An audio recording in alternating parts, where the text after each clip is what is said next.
আমরা আজকে এখানে আসছি। আমরা 2020 সালে যখন মহামারী হয়েছিল তখন আমরা আমাদের জীবনের ঝুঁকি নিয়ে আমরা কাজ করে গেছি। এখন স্বাস্থ্য অধিদপ্তর তার প্রয়োজন সে এখন আমাদেরকে রাস্তায় ছুঁড়ে ফেলে দিয়েছে। এটার প্রতিবাদ, নিম্ন প্রতিবাদ জানিয়ে আমরা রাস্তায় দাঁড়িয়েছি। যখন তাদের মায়ের মতো দরকার ছিল, যখন একটা সন্তান ভূমিষ্ঠ তার মায়ের সম্পূর্ণ প্রয়োজন হয়, তখন তার মায়ের থেকে বেশি আমরা প্রয়োজন তাকে মিটিয়েছি। যখন মহামারী হয়েছিল তখন তাদেরকে সেবা আমরা দিয়েছি। একটা মানুষ মৃত্যুর পরে কি সাথে করে নিয়ে যায়, তার একটা কাফনের কাফন। ওয়ালটন আবারও মিলিনিয়ার অফারে ওয়ালটন ফ্রিজ কিনে আপনিও হয়ে যেতে পারেন মিলিয়নিয়ার। মিলিনিয়ার ছড়াছড়ি দেশ জুড়ে, এটা শুধু ওয়ালটনই পারে।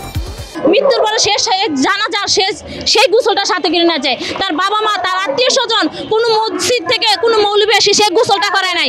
আমরা কমিটির সেনারা সেই গোসলটা পর্যন্ত করে তাকে দাফনের ব্যবস্থা করে দিয়েছি। এখন সে আমাদেরকে জীবিত দাফন করে দেওয়ার চেষ্টা করতেছে।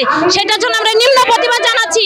আমরা মাতৃত্ব হয়ে, আমরা প্রেগনেন্ট অবস্থায় আত্মহত্যা হয়ে আমরা যদি কোভিডের সময় যুদ্ধ করে যাই, তাহলে এখন সে কেন সে চেয়ারে বসে আমাদের জন্য রাস্তায় আমাদেরকে মৃত্যু হিসেবে রাস্তায় ফেলে দিচ্ছে। আমাদের হসপিটালের স্বাস্থ্য অধিদপ্তর থেকে এখন আমাদেরকে বাতিল করে দেওয়া হচ্ছে এবং আমরা আজকে 4-5 মাস যাবত বেতন পাচ্ছি না। আমি একটা অন্তঃসত্ত্বা হয়ে 4 মাসের, আমি 4 বছর আগে থেকে আমি প্রেগনেন্ট অবস্থায় আমি কোভিডের সময় ডিউটি করেছি। আমি অন্তঃসত্ত্বা হয়ে ডিউটি করেছি। এখন আমার সামনে আমার সন্তানের ভবিষ্যৎ আছে। উনিও তো, ওনার মাও তো চাকরি বাকরি করে, ওনার বাবাও তো চাকরি বাকরি করে ওনাকে শিক্ষিত করেছে। আজকে এই চেয়ারের দায়িত্ব দিয়েছে। আমরাও তো চাই, আমরা কি ক্লিনার, আয়া, ওয়ার্ড বয়, আমাদের অন্যান্য যে স্যারেরা আছে তাদের কি ইচ্ছা নাই তাদের সন্তানকে পড়াশোনা করে বড় লেভেলে দাঁড়াইতে?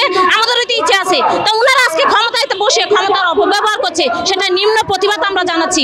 আজকে আমাদের সন্তানদের, আমাদের তো ইচ্ছা হয় আমি সেই সন্তানটাকে, যে সন্তানটাকে আমি পেটে নিয়ে যুদ্ধ করেছি, সেই সন্তানটাকে আমিও চাই আমি একটু শিক্ষিত করে তার মতো একটা প্রতিষ্ঠিত করতে, কিন্তু সেটা সে আমাদেরকে করতে দিচ্ছে না।